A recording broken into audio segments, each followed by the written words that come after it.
Di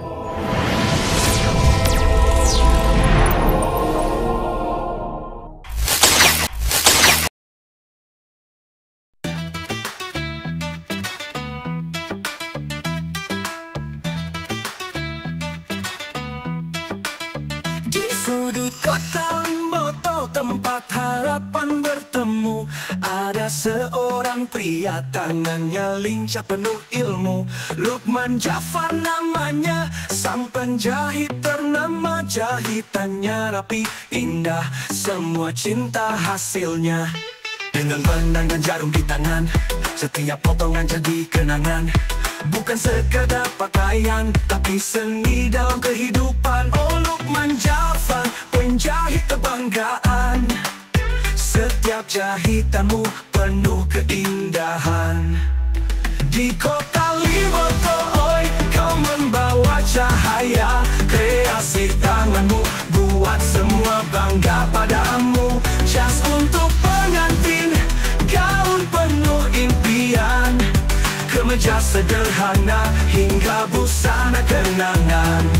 Di sudut kota Limboto, namamu menggema. Setiap pelanggan puas, selalu tersenyum bahagia. Mimpi jadi nyata di setiap pola, kain berbicara dengan sentuhan jiwa. Lukman Jafar itulah namanya, legenda penjahit dari Limboto yang terkenal. Lukman Jafar sang maestro sejati, dengan cinta dan seni kau tetap abadi. Di Limboto ini namamu bersinar, sang penjahit profesional Lukman Jafar. Di kota Limboto, oi, kau membawa cahaya. Kreasi tanganmu buat semua bangga padamu. Jas untuk pengantin, gaun penuh impian, kemeja sederhana hingga busana kenangan.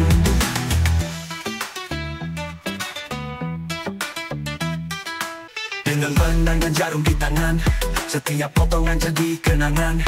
Bukan sekadar pakaian, tapi seni dalam kehidupan. Oh, Lukman Jafar, penjahit kebanggaan. Setiap jahitanmu penuh keindahan.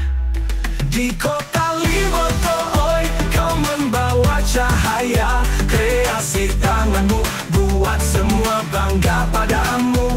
Jas untuk pengantin, gaun penuh impian, kemeja sederhana hingga busana kenangan. Di sudut kota Limboto, namamu menggema. Setiap pelanggan puas, selalu tersenyum bahagia.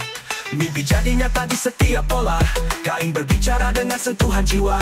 Lukman Jafar itulah namanya, legenda penjahit dari Limboto yang terkenal. Lukman Jafar sang maestro sejati, dengan cinta dan seni kau tetap abadi. Di Limboto ini namamu bersinar, sang penjahit profesional Lukman Jafar. Di kota Limboto, oi, kau membawa cahaya. Kreasi tanganmu buat semua bangga padamu. Jas untuk pengantin, gaun penuh impian, kemeja sederhana hingga busana kenangan.